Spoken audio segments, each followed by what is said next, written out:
Now, I won't say that he corrupted institutions, because I don't believe Penn State is a corrupt institution, nor do I believe the Second Mile is a corrupt institution. But because of the way they were structured, their administrations were structured, he was able to corrupt, in many respects, those elements of the organizations which he touched upon. And that's how he was able to survive, swimming like a shark among his victims, children. Because everything he did as a sociopath, everything he did in life was directed towards placing him next to children who he could violate. The Second Mile was that. Towards fairly early on, that's what Penn State was to him, because he put them together, the Second Mile Foundation and Penn State, and they would have Second Mile events on the campus. And what it was a chance for him to turn the Second Mile into what I called it and what Frank called it during the trial, which was a victim factory. A victim factory in which he could find, target, isolate, groom, and violate little children. He's a true sociopath and a true pedophile. There are a few, to me, heroes in this case. One of them standing next to me, which is Frank Fina, because early on there was a great deal of pressure to resolve the matter with one victim, to charge, not charge, do whatever you will with it. Everybody who's been in law enforcement knows the expression, close by arrest. You know, close that case, arrest somebody, that's it. But Frank, when it was brought to his attention, said there's more to this than meets the eye. And I'm giving him credit even though he's not going to buy me lunch. He really was the first person to identify that, to know there was more there, and to be relentless in his pursuit of a person who violated children. And the other person, now Frank's been in the paper a lot, some good, some bad, Frank, but there's another person, two other people, who really don't get as much credit as they deserved. And one is Anthony Sassano, who is an investigator for the Office of the Attorney General, former Altoona police officer, who was one of the people who had the original contact, initial contact with almost all the victims, and who shepherded them through the investigative process, and he did a tremendous job just because of the force of his kind personality and good heart. And the other person that nobody's heard of is a young lady named Jessica Dersham. And Jessica Dersham worked for Clinton County Children and Youth Services. And when nobody really was paying enough attention to the first young boy who came in, victim number one, Jessica Dersham did. And she knew what he needed and talked to him the right way, got him to the right people the first day, and did everything right. And the young lady too. And then later on, she had an opportunity herself to interview Jerry Sandusky, because he contested the finding, a founded case of maltreatment of victim number one. He contested it, and as a result, she invited him in for an interview, and astonishingly, he came, and she did an interview that an investigator of 20 years would be proud of. And I was able to use it at trial. So Jessica Dersham, if you remember, if you think of a name, she was a wonderful young lady, early 20s, relatively inexperienced, but she just did the right thing. She's a hero to me, because she was great to Aaron, who was victim number one, who was a very emotionally troubled child, very psychologically damaged, very, very damaged. And she did right by him. She did the right thing with Jerry Sandusky. And in no small part, due to her efforts, we were able to prevail.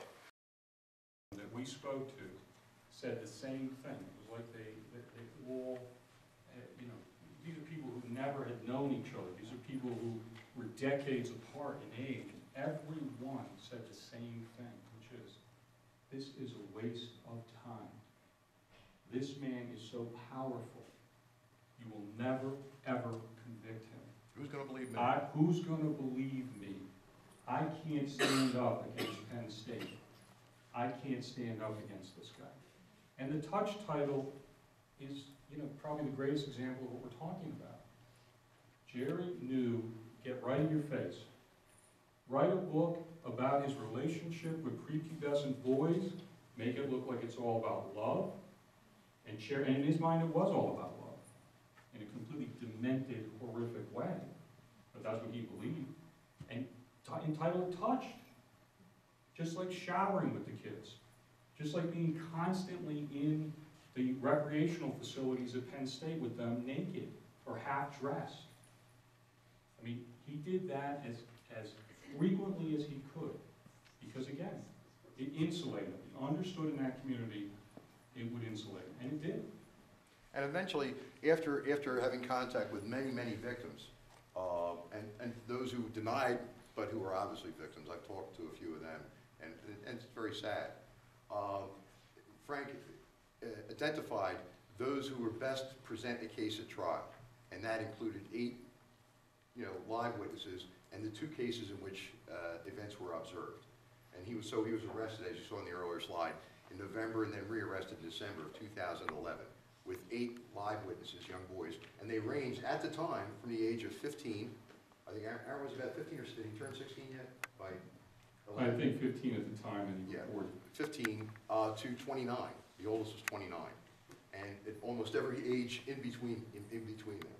And that's where we're going to go forward to trial with. And this was after a significant period, obviously, of investigation, which was impeded. And I don't like to say this, which is impeded in no small part by some of the authorities, some people at a great educational institution impeded the investigation. They did not wish it to go forward. They didn't want to cooperate. And I will say one thing. It's a little aphorism I made up.